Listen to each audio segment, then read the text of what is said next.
In the 1950s, a rather horrible experiment was done to rats. They would take the rats and they would put them in a container with water, with no way to get out of the water, and they would time how long it took for the rats to drown. And in most cases, it only took a couple of minutes. The rat explored its situation, seemed to decide that the situation was hopeless, and then within a couple of minutes would give up and drown. In another aspect of the experiment, they put the rats in the water, and then just as it seemed like they were about to give up and drown, they rescued the rats, took them out of the container, dried them off, gave them a little meal, all that stuff. And then they put them back in the water, and they timed how long it took them to drown. And in that case, it sometimes took days, because the rats had hope. And that's how hope can be a horribly cruel and nasty thing. On a completely unrelated note, here's Plainscape. Plainscape is the latest setting book and so on to come out from Wizards of the Coast. I don't know why I keep giving them money, but, well, no, I do. Tabletopless is coming back soon, and 5e is the biggest draw. DnD is the biggest draw. And, there's elements in all these things that you can use. So, here's Plainscape. Plainscape Adventures in the Multiverse comes in a nice slipcase. I am not sure whether slipcases count as boxes for UK VAT laws or not. Perhaps not. Perhaps that explains the decline of the boxed set. Perhaps slipcases don't count, therefore don't get VAT added to them. I don't know. Something worth looking into for all of you out there who like to produce nice looking products. And physically it's a nice looking product. Artistically, the slipcase is nice. We've got some nice gold leaf effect there. All lovely.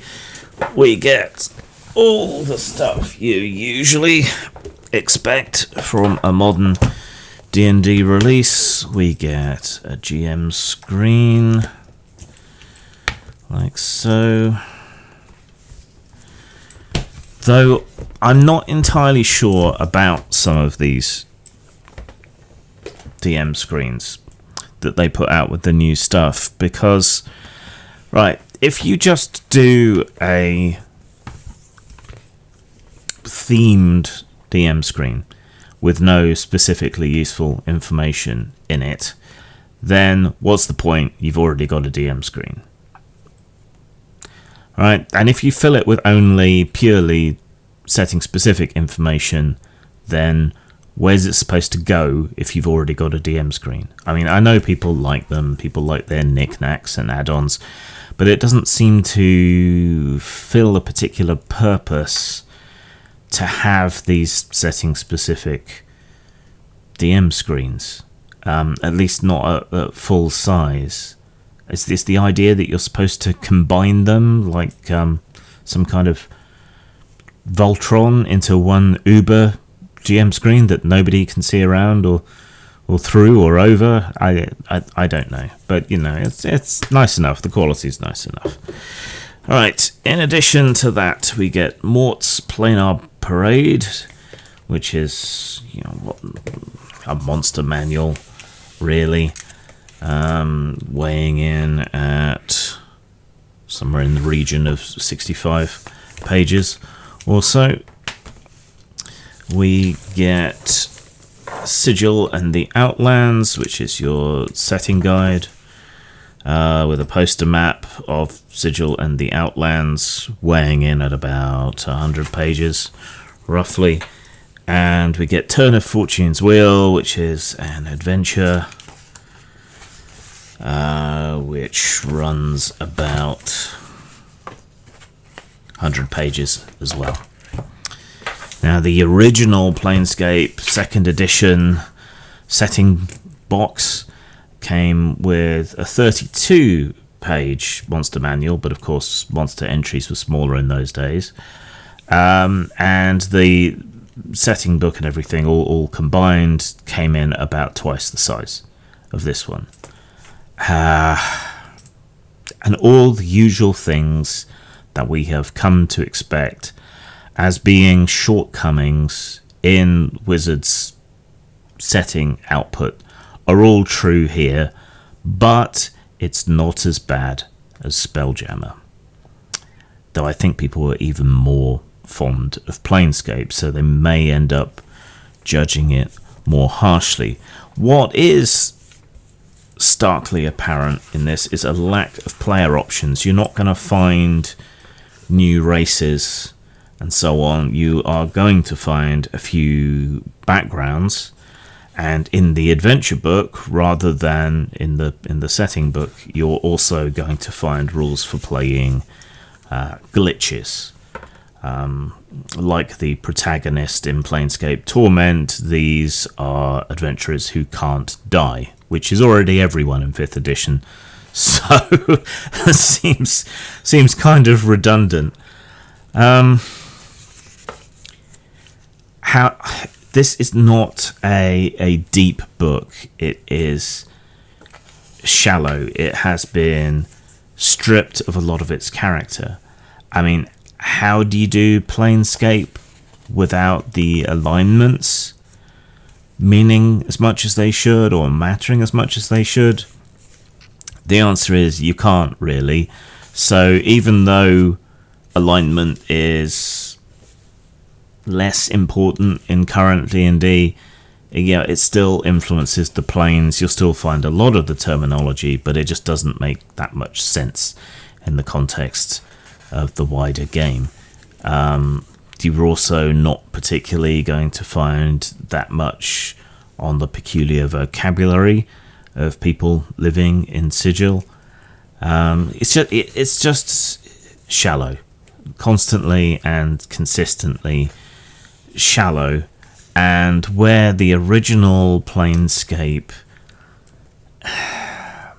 was trying to compete with the trend of more mature content in RPGs to an extent, it was trying to compete with, I guess you could call it the Iron Age of RPGs, vampire, cult, that sort of thing, and dealt with quite a lot of mature concepts and ideas. Here it's all kind of dumbed down and somewhat sanitized. And speaking of Plainscape Torment, you get the feeling that the people who made this had more to do with the computer game and their experiences playing the computer game. And I guess it had a larger cultural footprint, so I can't complain too much. But you get the feeling that that's where they're coming from, much more than the actual original source material. And that's a shame. So you get key locations, but you don't really feel like you're drilling down to particularly useful or inspiring information on really any of the locations. Occasionally you'll get a map, occasionally you'll get a bit more information. There's a lot more random tables. I know a lot of you like random tables, but they tend to be short random tables, which you're going to exhaust rather quickly in terms of inspiration. So yet again, I would strongly suggest that anyone that actually wants to run Plainscape games goes into DriveThruRPG, finds the older material, and grabs the PDF or has it printed out. I would have preferred that they had spent more time on Sigil, which is what most people are interested in, and less time on the Outlands, which take up about half of this book. So that's a shame as well.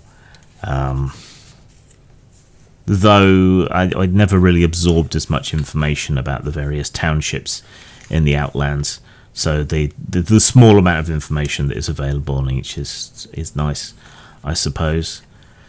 But I still think I would have preferred more in-depth information on Sigil, and maybe, you know, stat blocks for some of the NPCs. That would have been nice.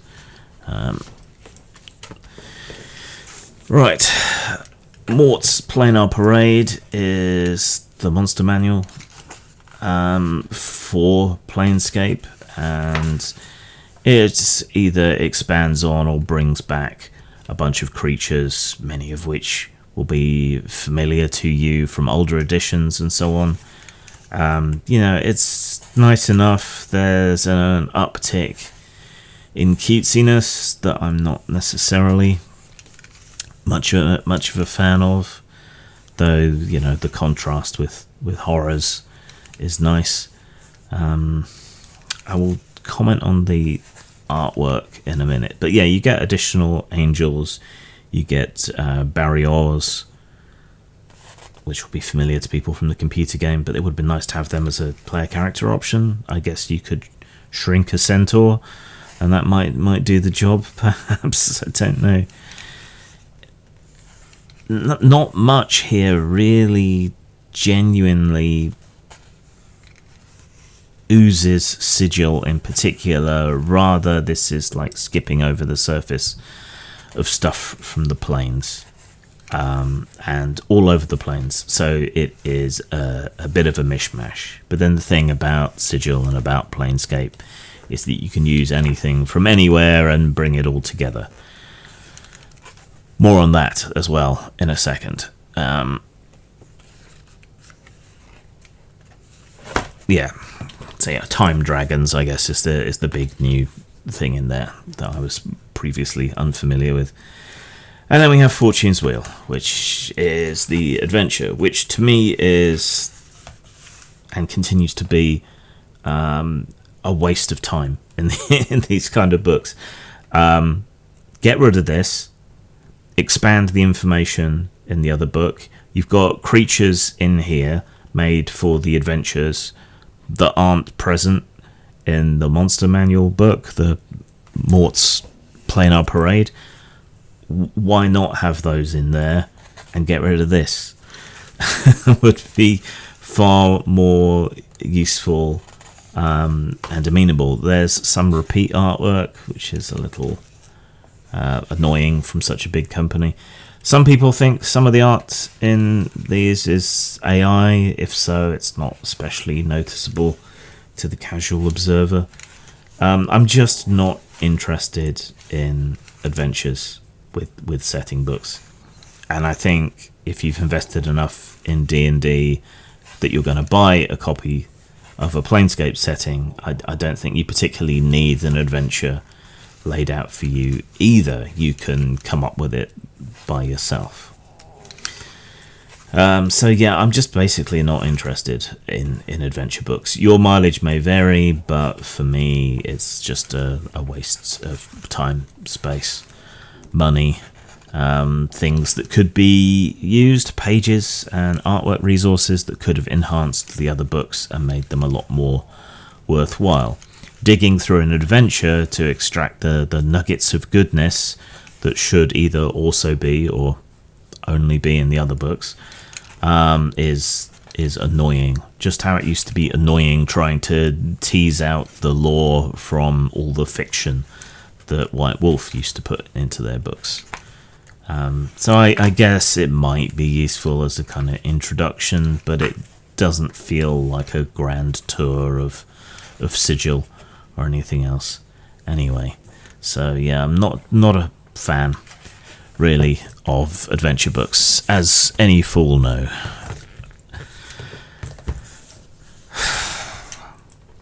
I can't remember exactly what I said I would talk about later, but I definitely did say about the artwork. So they brought back Detisley, who also worked on Changeling the Dreaming for White Wolf back in the day. Now, his work has progressed, but I feel that he has lost something in the process. If you look at the old Plainscape material that he did, or you look at the Changeling the Dreaming work that he did, there is a sketchy quality to a lot of it, and that really fit Plainscape. The sensation of being an explorer, snatched images from here and there around Sigil. It really enhanced the mood and the setting, and kind of when you were reading the books, you felt like you were kind of in that mindset, and it encouraged that kind of mindset in players who browsed the books and inspired them. Whereas in here, it's a lot more polished, a lot less sketchy, a lot more refined. And while I can appreciate the progress in talent, in terms of style, I feel that kind of detracts a bit.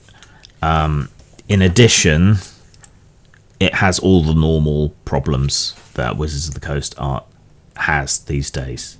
It is muddy. It lacks its own identity in each setting, in each book. It all blurs into much of a muchness. Even things that should be emblematic of the setting don't really convey it, and this is a problem where the setting is very much one of the characters, like Plainscape, like Ravenloft in particular. Those two things should have a really strong visual style that is just kind of missing for the most part. And I hoped, with them hiring Detisley again, that we would see a difference in style. You get hints at it. You get prick teased by hints of the old Detisley work, but it never follows through. And this is part of the reason I hope they don't ever do Dark Sun, because Dark Sun without Brom, or Dark Sun with a neutered Brom, just isn't going to be Dark Sun at all. Not that they are ever going to do Dark Sun, we don't think, because of all the problematic elements. But to deny Plainscape its strong visual identity, to make it look like any other D&D 5th edition book, is a crime against artistry, in my opinion. So it's all so dumbed down, neutered, made safe to one degree or another. The old Plainscape grappled with big philosophical problems that don't really mean a great deal here. There aren't a lot of extra character options other than some backgrounds and kind of replicating the old templates, the ways in which planes can affect creatures or potentially affect players. That's a nice addition. They could have done more with that. They didn't. But it's not there. It's very surface. People who have played Torment fanatically might get more out of it. People who remember or have access to 2nd edition Plainscape will certainly be able to do more with it, but then you might as well just stick to the 2nd edition materials. So, But this is better than Spelljammer. This does represent a step up again in terms of Wizards' output. So, there's some sliver of hope. But I think one of the other things that has robbed Plainscape of its identity and its meaning is that every game of D&D is Plainscape these days. It's very hard to kill any characters. Not that you set out to do it, but it's hard to create that sense of peril and risk. D&D parties may as well be extra planar parties given the amount of races and options and so on, but at the same time those races and options have been rendered largely meaningless by rules revisions. So it's just Plainscape doesn't have that strong identity that I want it to have, simply because D&D in general has become Plainscape slash Spelljammer anyway. And so that has robbed Plainscape of its raison d'etre, its reason to exist, its sense, its mode of being, its expressiveness.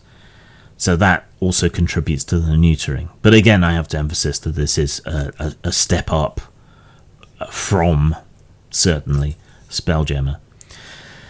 So, in terms of scores, style, I am going to give it a low 4. Why a low 4, you say? Or why not a 3? Because it's pretty much standard D&D style art. Well, they did bring back Ditisley, and their work is better than the other stuff we've been getting. That is to be encouraged, I think, even if it's not up to snuff with the older work and not as characterful as the older work. So that's why a low 4 rather than a 3, which should be average for this company. In terms of substance, well, I mean, this whole section is a waste of time. That's about a third of the book there, right? So that's gonna limit the score quite severely. You don't particularly need a huge ton of monsters, and it's not like the old box set had a huge ton of monsters either, really.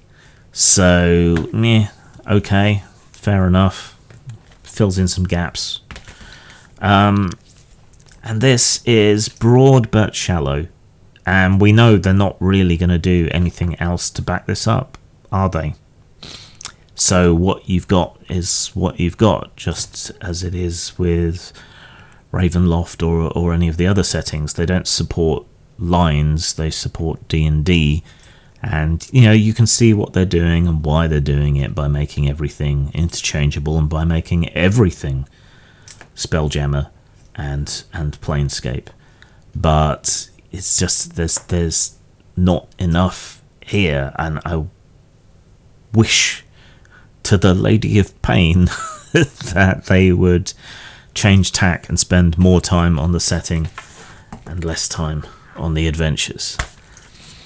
So, par for the course, but nicely presented, but then dragged down by the waste of time that's the adventure.